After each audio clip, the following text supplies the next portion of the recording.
Então, né, pessoal, o STF votou a favor aqui de obrigar os governos, o poder executivo de forma geral, não é, a fazer um plano aí, então elaborar um plano para melhorar o sistema carcerário, né? Adivinha só quem que propôs essa ação? Claro que foi o pessoal do PSOL, que não consegue governar aí, não consegue influenciar a questão legal brasileira pelo poder legislativo, que seria a via correta para eles tomarem, eles são um partido político, né? Então eles tentam sempre fazer as suas coisas, impor as suas pautas por meio da via judiciária, por meio do STF, que virou aí praticamente um garoto de recados do PSOL, né? Então, essa ação está terminando de ser julgada, mas já foi formada a maioria, a coisa já está bem encaminhada. Vamos dar uma olhada então do que se trata essa obrigação que foi imposta aqui pelo STF e tentar entender se isso aqui representa mais uma violação dos limites aí constitucionais do STF, interferindo em um poder completamente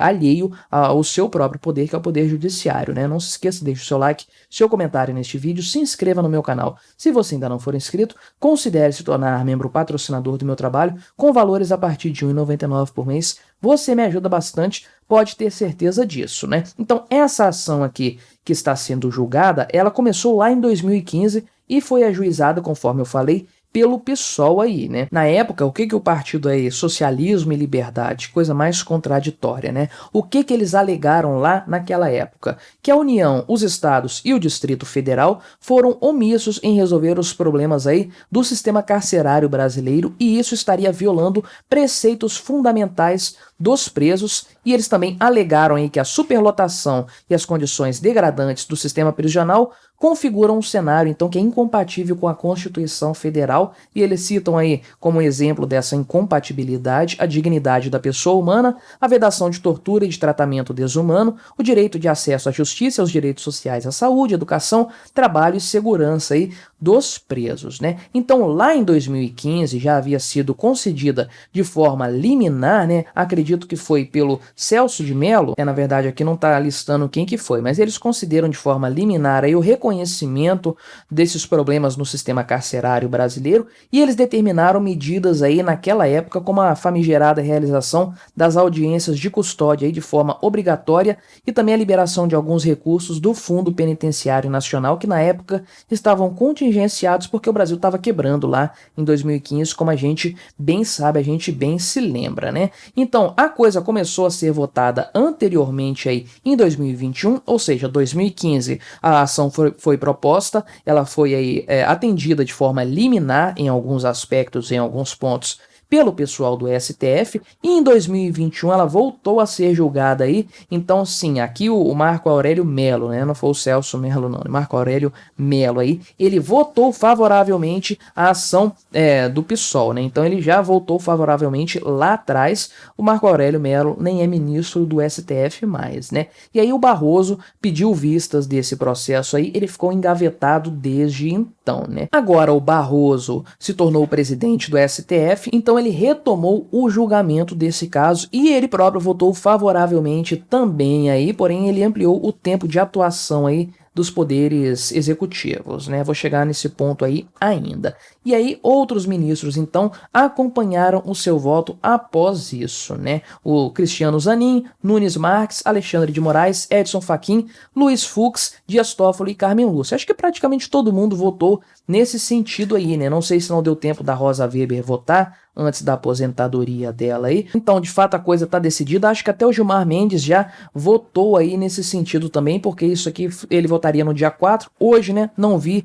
se teve alguma alteração nesse sentido já em relação a ele. Estou gravando da noite do dia 4, pode ser que esse ponto já esteja defasado, né? Mas o fato é que já está decidido, essa coisa já está pacificada, falta apenas publicar. O que o STF decidiu então? Ele deu 6 meses aí para o governo federal elaborar um plano nacional para resolver os tais problemas do sistema penitenciário brasileiro, né? Então, esse plano tem que ser elaborado em até 6 meses pelo governo federal, depois ele vai ser encaminhado para o STF, para o STF determinar se ele está cumprindo de fato tudo o que eles querem que seja cumprido, para depois isso aí ser colocado então aí em prática, né? Na verdade, logo depois aí desse plano ser aprovado pelo Supremo, os estados e o Distrito Federal também vão ter 6 meses para apresentar os seus planos para o STF aí, e de acordo com a decisão do STF, cada um desses entes aí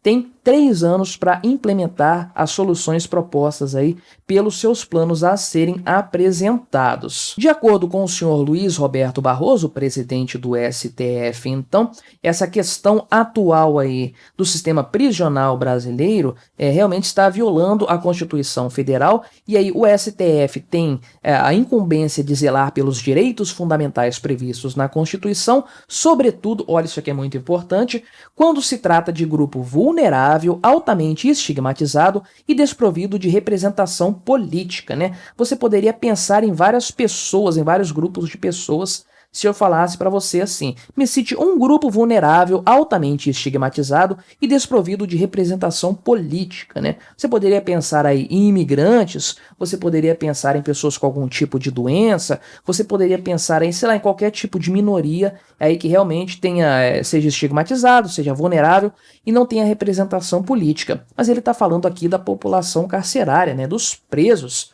Você classificaria os presos brasileiros dessa forma aqui, como um grupo vulnerável, né? Mas enfim, segue ele aqui. Além disso, o descontrole do sistema prisional produz grave impacto sobre a segurança pública, tendo sido responsável pela formação e expansão de organizações criminosas que operam de dentro do cárcere e afetam a população de modo geral, né? Então isso aqui, ele está errado nesse ponto? Não, acredito que não. Realmente, as cadeias brasileiras são uma máquina de criar criminosos, né? E, de fato, o sistema prisional brasileiro está falido. Isso aí é uma grande verdade, uma grande realidade. O Brasil não só tem cadeias ruins, de baixa qualidade, que violam, sim, direitos dos presos, porque eles têm também de acordo com a Constituição Federal. Não apenas isso, mas são lugares onde há muita corrupção dos agentes públicos, existem muitas fugas, uma violência terrível lá dentro, pessoas são mortas com frequência dentro dos presídios, né?